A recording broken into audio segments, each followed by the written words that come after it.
দেশের বিভিন্ন অঞ্চলে জমে উঠেছে কোরবানির পশুর হাট।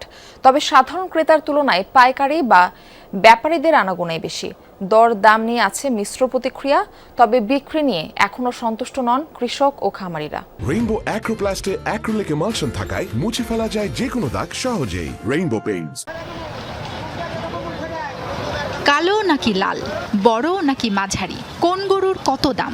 উত্তরের কোরবানির হাটগুলোর প্রতিটি কোনায় কোনায় চলছে এমন যাচাই বাছাই দরদাম। হাট ভর্তি ক্রেতা, শেষ মুহূর্তের জন্য অপেক্ষা করছেন তারা। খামারি আর ব্যাপারীদের দর কষাকষিতে বাড়ছে উত্তাপ। রংপুরের হাটগুলোতে দূর দূরান্তের গরু নিয়ে এসেছেন খামারি ও কৃষকরা।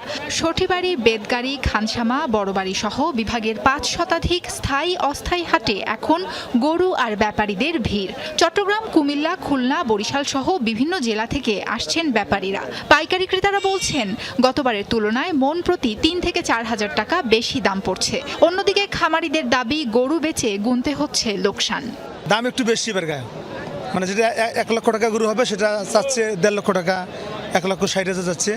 তা আমরা একটু হতাশা, কারণ আমরা কৃষক মানুষ, এবার ধানের মূল্যটা খুবই কম। বাজারে পরিবেশ ভালো না, যে দামে কিনা তার চেয়ে ২-২.৫ হাজার টাকা কমে বেচলাম ভাই। এখন পরিবেশ চারিপাশে খারাপ, বাইরের থেকে লোকজন আসে কম, বাসে বৃষ্টি, এই কারণে আসতে পারে না পারি। জামালপুরে স্থায়ী অস্থায়ী হাট ৩৫টিরও বেশি। ক্রেতারা বলছেন চাহিদা মতো গরু থাকলেও দরদামে মেলাতে পারছেন না।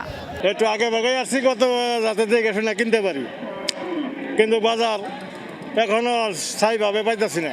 গতবারের চেয়ে অনেক দাম, তারপরও দেখি মাঝারি ধরনের গরু দেখি কেনা যায়, কেনার জন্য আসছি। আরো ২-১টা দিন পরে নিলে ভালো হয়, কারণ গরু নিয়ে আবার রাখতে হবে, গরু টেক কেয়ারের কিছু বিষয় থাকে।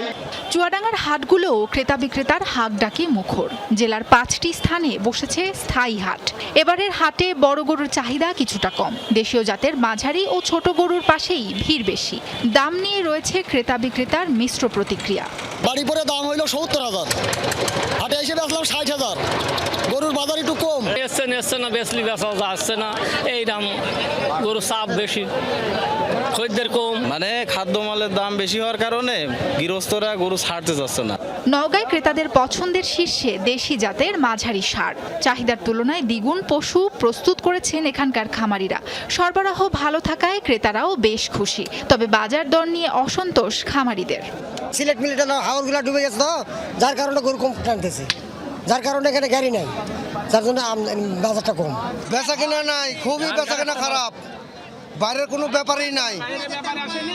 ১০টা গরু আনি ২টি বিক্রি করি, তাও ক্যাশ লাভ নাই।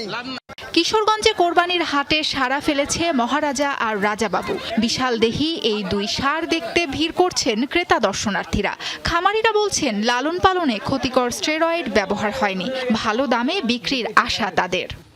বড় গরু, এরপরে এই গরু আপনার বা করতে দেখা গেছে আগের দরজাতে বা করতে পারে না, পরে দরজা নতুন করে একটা কাটিয়া পরে আবার গরু বা হচ্ছে। আমি প্রাকৃতিক খাবার খাওয়াই, ঘাস কুড়া ভুসি এগুলি খাওয়াই এদেরকে লালন পালন করে আসছি।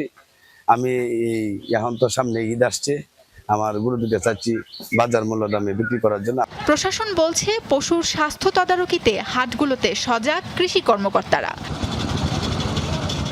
সাবরিনা লিজা, যমুনা নিউজ।